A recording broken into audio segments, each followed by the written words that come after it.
Bismillahirrahmanirrahim. Elhamdülillah ve salatu ve selamu ala Resulillah.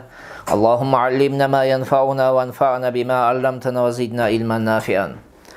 Hormatly okuwçular, biz Muhtasarul Kudri attуу kitepten sabagыбызды улантуудабыз. Сауда сатык китебине жеткенбиз. Мына ошол сауда сатык китебинен өткөндө мөмөлөрдү сатуу тууралуу айтып токтогон элек. Ошонун кийинки сүйлөмдөн Кудайым буйрса сабагыбызды баштайбыз. Бардыгыбызга Кудай Таалам туура түшүнүк берсин жана башкаларга дагы жеткирип түшүндүрүүгө Кудай Таалам бардыгыбызга топук берсин. Амин я раббал аламин. Бисмиллахир-рахманир-рахим. ولا يجوز أن يبيع ثمرة ويستثنى منها أرطالا معلومة. Белгилүү салмакты ажыратып, калган мөмөнү сатам деп айтууга болбойт. Тактап айтканда, эгерде бир киши даракта алма турат. Мына ошол алманын дейт. Мен 50 килограммын сатпайм, калганын сатам десе, мына ошол сауда дурус эмес дейт. Эмне себептен дурус эмес десе, себеби калганы ал жерде канча калгандыгы белгисиз болгондуктан дейт. Балким ал жерде 50 килограммдан кийин ал дарактын үстүндө эчтеке калбай калышы мүмкүн. Мына ошол себептен эмне эмес дейт, дурус эмес дейт. Бул Абу Ханифа рахматулла алейхиден Хасан бин Зияд рахматулла алейхинин кылган риваяты. Мына жана ушул пикирди Имам Тахави дагы карманган. Ал эми зохири риваят боюнча бул сауда дурус болуш керек дейт. Себеби ишара кылуу менен жанагы эмне болуп калат? Сатыла турган буюм өзү белгилүү болуп калат дейт. Ал эми белгилүү бир салмакты ажыратуу ал адамдын жанагы 50 килограммды сатпайм деген айтып айткан сөзү менен белгилүү болот. Ошондуктан бул маселеде эч бир көйгөй жок дейт. Бирок ушул жерде айта турган маселе алымдарыбыздын ортосунда мына ошол мөмөнү айтып атат да. Мөмөнү сатам, бирок 50 килограммды сатпайм дегенде, ушул мөмө дарактагы мөмөгө ишара кылып айтып жатабы же терилген мөмөгө? Кээ бир китептерибизде ошол дарактабы ал жерде терилгенби айырмасы жок дейт. Ушул жокоруда айткан китепте келгендей саудасы эмне болбойт деп жатат, дурус болбойт дейт. Бирок Жауһаратун Найирада, Биная аттуу китептерде Тажу Шария рахматулла алейхиден риваят кылып айтышат.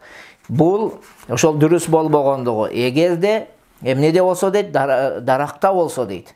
Ал эми эгерде терилген болуп, анын белгилүү бир өлчөмүнү мен сатпаймын, калганын сатамын деп айта турган болсо, анда эмне болот экен? Сауда дурус болот деп келет дейт. Ошон үчүн терилгени башка, дарактагысы башка деген дагы эмнелер бар экен? Пикирлер бар. Ошондой эле, урматтуу окуучулар, бул жерде белгилүү салмакты атаса деди.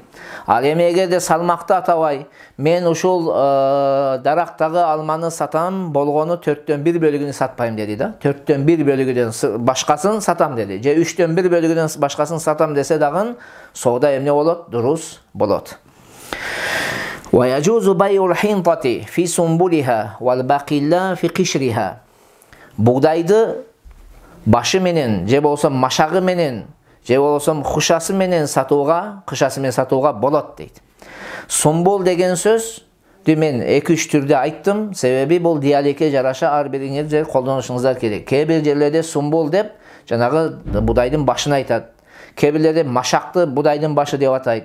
Кээ бирлер эмне дейт? Хушасы деп коет. Жанагы башка тил менен диалект, башка элдин тили кирип кеткен болуп эсептелет. Кыскасы, ошол будайды комбайнга жедирбей, же болбосо жанагы кырманга алып барып аны майдалап, сапырып, тазалабай эле жанагы башы менен сатсаңыз эмне экен? Болот. Вал бакила фи кишриха. Жана фасолду дагы, бурчакты дагы эмнеси менен? Жанагы кабыгы менен сатсаңыз эмне экен? Болот. ومن باع دارا دخل في البيع مفاتيح أغلاقها. ومن باع دارا دخل في البيع مفاتيح أغلاقها. Demek kimde kim bir koronu satsa, ошол сауданын içine koronun neleri kiret deyt? Açkıçları kiret. Жанагы кулптарынын ачкычтары эмне болот? Өзүнчө эле ичине кирип кетет дейт. Тактап айтканда, үйүңүздү саткан кезиңизде сиз бир отоло ошол ачкычтарын дагы эмне кылышыңыз керек болуп калат экен? Тапшырышыңыз керек болот. Ва ужрату кайяли ва нақиди самани алал баии ва ужрату вазини самани алал муштари. Бул сүйлөмдө китептин ээси кызматчынын акысыны ким бериш керек, кызмат кылып көрсөткөндүн акысыны ким бериш керек деген маселени козгогон. Эми караңыздар. Сатуучунун мойнуна жанагы тараза менен өлчөп бере тургандардын акысын, же болбосо акчаны дирхам динар болгон кезде ошонун сапатыны сындап берүүчү жанагы эксперттердин акчасыны ким берет дейт? Сатуучу төлөп берет дейт. Ал эми эгерде акчаны мындайча айтканда бартер кылган кезде акчаны таразага тартууга муктаж боло турган болсо, анда таразага тартуучунун акысыны ким берет? Сатып алуучу берет дейт. Бирок, урматтуу окуучулар, бул жерде биринчи маселеде, биринчи сүйлөмдө нақиду саман деп турат. Жанагы акчаны изилдеп эксперттер болот го, бул таза сыпаттуу экенин ачат.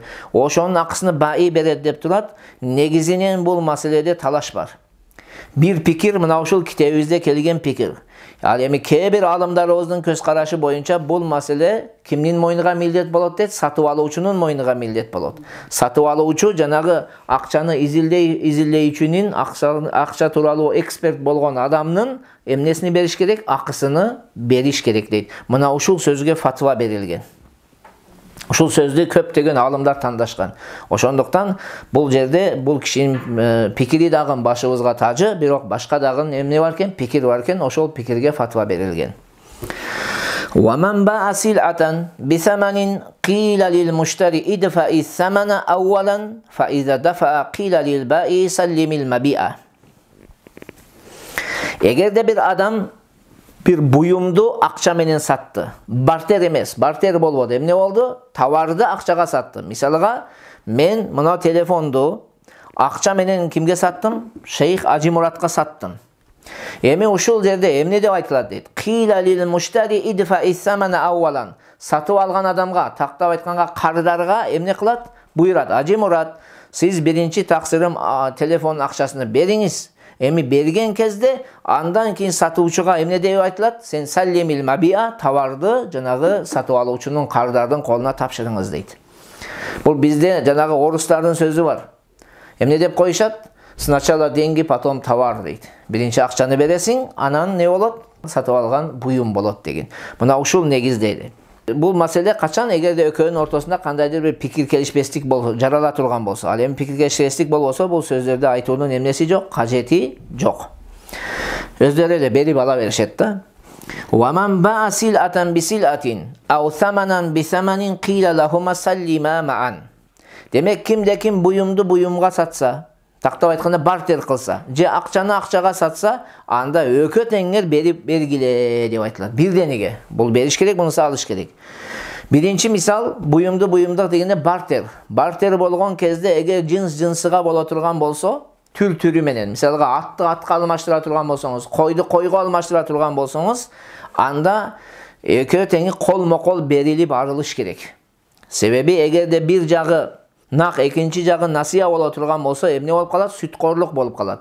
Ошондой эле акчаны акчага алмаштырган кезде, мисалга мен 1000 сомду майдалап бер дедим да. Майдалап бер деген кезде мен эмне беришим керек? 1000 сомду берип, жанагы майданы дароо ошол жерде эмне кылышым керек экен?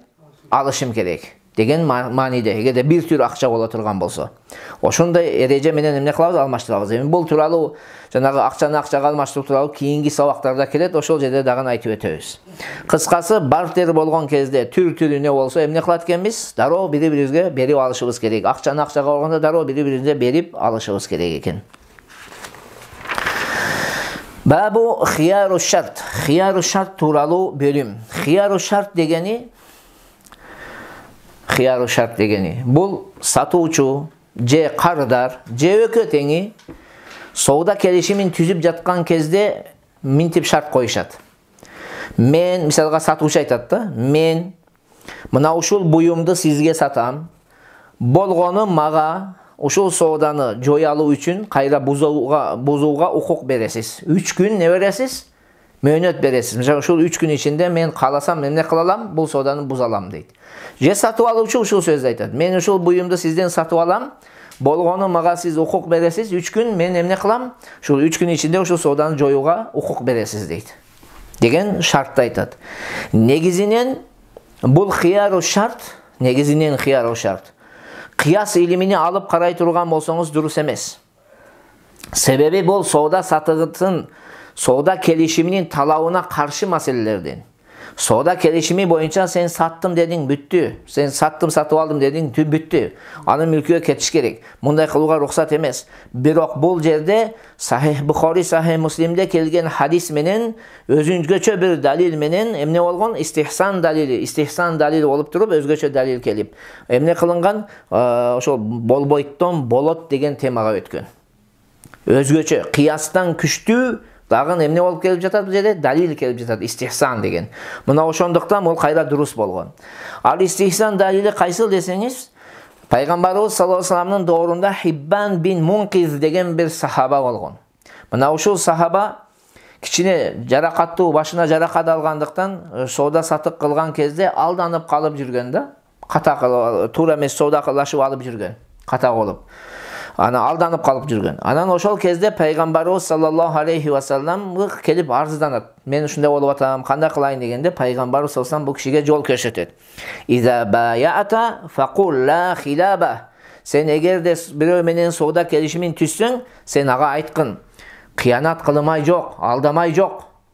Валиял хияру саласан. Мага эмне бар? 3 күн ыктыяр бар. 3 күн ичинде мен ушул соодага макул же макул эмес дегендиги эмне кылам? Айтамын дейт. 3 күн ыктыяр бересиң дейт. Мына ушул хадистин негизинде хияру шарт деген не пайда болгон соода сатыкта бир эреже. Эми ушул хияру шарт кимге рухсат, канча күн болуш керек тууралуу төмөндө айтабыз. Хияру шарти жаизун фил байи лил байи вал муштари. Хияру шарт, соода келишиминде хияру шарт байи үчүн да болот, муштари үчүн да болот. Тактап айтканда, сатуучуга дагы мындай ыктыяр алууга болот, кардар дагы ушундай ыктыярды алса болот. Экөө теңине шарият эмне берет? Рухсат берет. Валахумал хияру саласату айямин фамадунаха. Вала яджузу аксара мин залика инда Аби Ханифата рахимахуллаху таала. Сатуучуга дагы, же сатып алуучуга дагы кимисине болсо 3 күндөн аз ыктыяр бар дейт. 3 күндөн көп Абу Ханифанын көз карашы боюнча болбойт. Мындайча айтканда, ошол ыктыярды алган кезде потолок эң көп максимум канча күн экен? 3 күн. 3 күндөн ашыра албайсыз. 3 күнгө чейин укук берилет сизге. 3 күнүн ичинде жой алсаңыз, сооданы жоёсуз, жойбосоңуз, соода не болуп калат? Милдет болуп калат да. Сиз саткан болсоңуз, товарды беришиңиз керек болуп, акчаны алышыңыз керек болуп калат. Сатып алган болсоңуз, акчасын төлөп беришиңиз керек болуп калат. Ва кала Абу Юсуф ва Мухаммад яджузу иза самма муддатан ма'лума. Ал эми Абу Юсуф менен Имам Мухаммаддын көз карашы боюнча белгилүү мөөнөттү аташса болот дейт. Мисалга 1 ай, же 10 күн, же 15 күн деп белгилүү дата коюлса, рухсат дейт. Ушундай нерсе. Ва хиярул байи ямнау хуружал маби'i мин милкихи. Фа иза қабазахул муштари фа халака фи ядихи фи муддатил хияри даминаху бил қимати. Сатуучунун ыктыяр алуусу, сатуучу хияры шарт алуусу дейт. Саткан буюмдун анын мүлкүдөн чыгуусуна эмне болот? Тоскоол болот дейт. Тактап айтканда, эгерде мен сатуучу болсом, бул телефонду Ажи Муратка сата турган болсом, бирок эмне деп саттым? 3 күн мага эмне бересиң? Ыктыяр бересиң деп саткан болсом, же Имам Айындардын көз карашы боюнча 10 күн мага ыктыяр бересиң деп эмне кылдым? Саттым. Мына ушул мен 3 күн, 10 күн же 3 күн же 10 күн ыктыяр алгандыгым, ушул телефондун менин мүлкүмдөн чыгуусуна эмне болот? Тоскоол болот. Тактап айтканда, мен мүлкүмдөн чыкпай турат бул. Мен мүлкүмдө турат. Менин мүлкүм болуп эсептелет. Эми эмне болот? Фа ин қабидахул муштари фа халака фи ядихи фи муддатил хияр. Андыктан эгерде Ажи Мурат муну мен колумдан алды. Жанагы мен алган 3 күндүн ичинде, же жанагы алган 10 күндүк мөөнөтүмдүн ичинде буну жок кылды. Кандайдыр бир зыянга учурады. Айталы сынып жок болуп кетти, күйүп жок болуп кетти, уурдап кетти бирөө. Кыскасы айтор кантип жол менен болбосун жок боло турган болсо, мага баасын төлөп берүү бул кишинин мойнуна эмне болот? Милдет болот. Баасын дегендеги базардагы баасын төлөп берүү милдет болот. Бирок бул жерде менден сатып алган товардан көз каранды болот. Менден эмнени сатып алып жатат? Мисли сатып алып жатабы же кыями сатып алып жатабы? Мисли деп эмнени айттык эде? Будай, арпа, алтын, күмүштөр булар мислилер. Эгерде мисли боло турган болсо, ошол окшошуну кайра төлөп коет. Мисалга 1 тонна будайымды алып, ушинтип алган болсо, жок кылып ийген болсо, анда кайра ордуна бир тонна будай берип коет. Бирок кыями боло турган болсо, кыями дегенде мисалга ат, эшек дели сатып алды, же кой сатып алды, же уй сатып алса, бул жерде мунун окшошу жок, муну бааланат. Бааланат да ошол базардагы баасы берилет. Келишим түзгөн бааны эмес, базардагы бааны төлөп берет.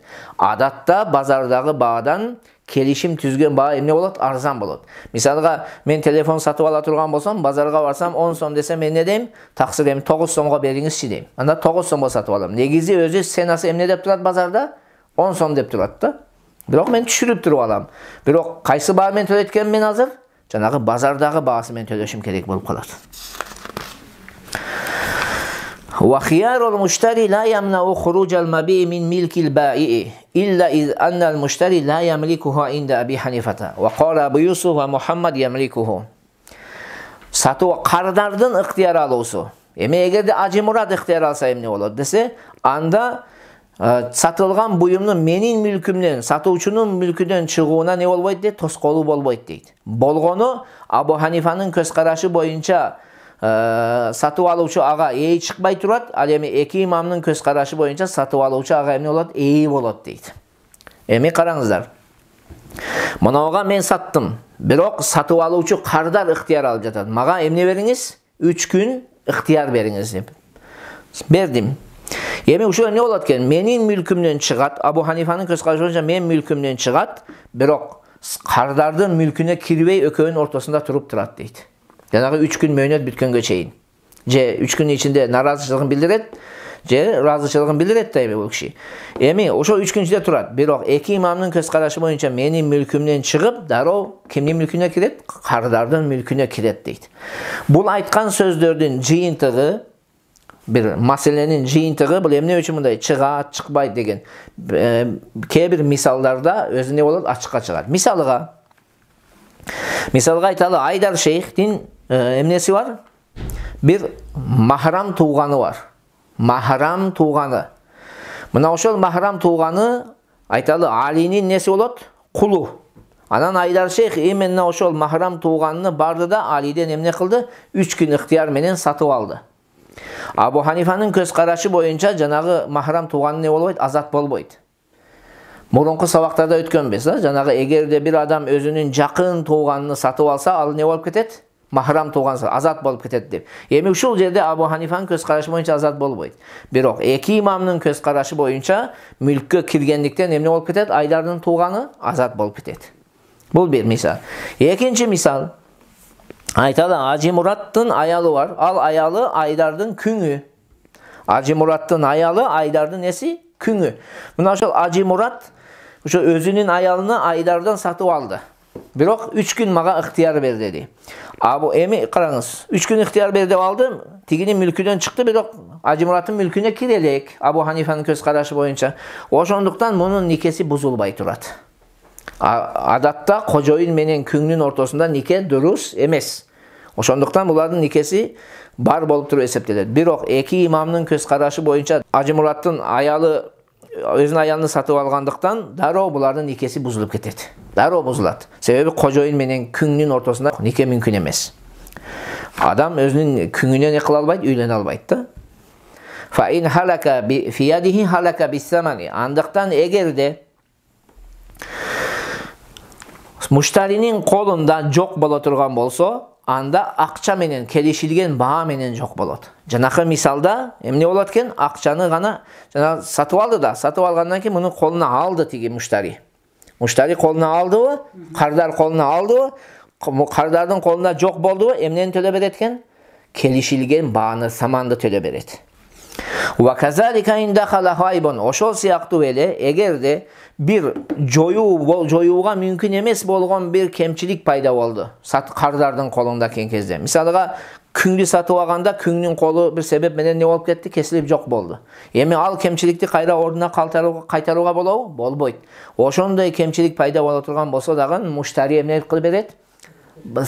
Келишилген акчаны төлөп берет, саманды. ومن شرط له الخيار فله أن يفسخ في مدة الخيار وله أن يجيزه. Демек кимде ким ыктыяр шартын алган болсо, тактап айтканда кардар алабы, жеки сатуучу алабы айырмасы жок. Кимиси ыктыярды алган болсо, ал кишинин ошол мөөнөттүн ичинде сооданы жоюуга дагы, соодага рухсат берүүгө да макул болууга дагы укугу бар дейт. Эми фаин ажазаху би гайри хадрати сахибихи жаза. Эгерде мисалга сатуучу ыктыяр алган кезде, сатып алуучу кардар жок болгон кезде дагы рухсат бере турган болсо боло берет. Же тескерисинче сатып алуучу ыктыяр алган эде, сатуучу жок болсо дагы макулдугуну берсе эмне экен боло берет. Айырмасы жок, ал жана сатуу баруу жок, айырмасы жок. Бирок ва ин фасаха лам яжуз илля аякунал ахару хадиран. Ал эми эгерде наразы болуп, жанагы сооданы жое турган болсо, анда ким менен келишим түзгөн болсо, ошол бар болсо гана дурус болот. Мисалга мен эгерде сатуучу болуп, Айдар шейх сатып алуучу болуп, ыктыярды мен алган болсом, 3 күн ыктыяр бер деп. Мына ошол 3 күн ичинде мен эмне дедим? Мен ушул соодада наразымын, ушул сооданы жоёмун, сатпаймын, сатпай турган болдум дей турган болсом, Айдар шейх жок болсо, мен өзүмчө айта турган болсом, бул жойгондугум эмне болбой калат? Туура эмес болуп калат. Ошондуктан Айдар бар кезде Айдарга бул кабар жетиш керек. Ошондо гана эмне болот? Дурус болот. Айдарга кыскасы эмне экен? Кабар жетиш керек. Кабар жетпесе не экен? Болбойт. Wa idha mata man lahu al-khiyaru batala khiyaruhu wa lam yantaqil ila warasatihi. Эгерде ыктыяр алган адам өлсө, мисалга ыктыярды айталы мен алган эдем, мен дүйнө салдым. Мен дүйнө салдымбы, менин алган ыктыярым не болуп кетет? Жоюлуп кетет да, менин мурасколлорума өтпөйт. Эми жанагы соода милдет болуп калат. Товар болсо товарды, сатуучу болсо товарды бериш керек болуп калат, акчаны алыш керек болуп калат. Ушундай неме соода келишимдин эрежелерин бүт аткарабыз. ومن باع عبدا على أنه خباز أو كاتب فوجده بخلاف ذلك فالمشتري بالخيار إن شاء أخذه بجميع الثمن وإن شاء تركه. Эгерде бир адам кулду сатты, эмне деп сатты? Бул навайчы деп сатты. Же болсо бул жазуучу деп сатты. Андан сатып алгандан кийин караса, эмне ал сыпаттар табылбады. Навайчы дегени навайчы чыкпады. Же жазуучу дегенде жазуучу чыкпаса, анда сатып алган адамдын ыктыяры бар. Эгер кааласа, жанагы келишилген баа менен алат, эгер кааласа сооданы эмне кылат? Кайра жоёт дейт. Эмне себептен келишилген баа менен алат? Биз мурунку сабактарда айтканбыз. Асыл болот зат, анан сыпат болот. Сыпаттын барабарында эмне болбойт? Акча болбойт, заттын барабарында болот. Азыр бул жерде кулдун барабарында акча бар. Бирок жанагы навайчы экендиги үчүн, же жазуучу экендиги үчүн не жок?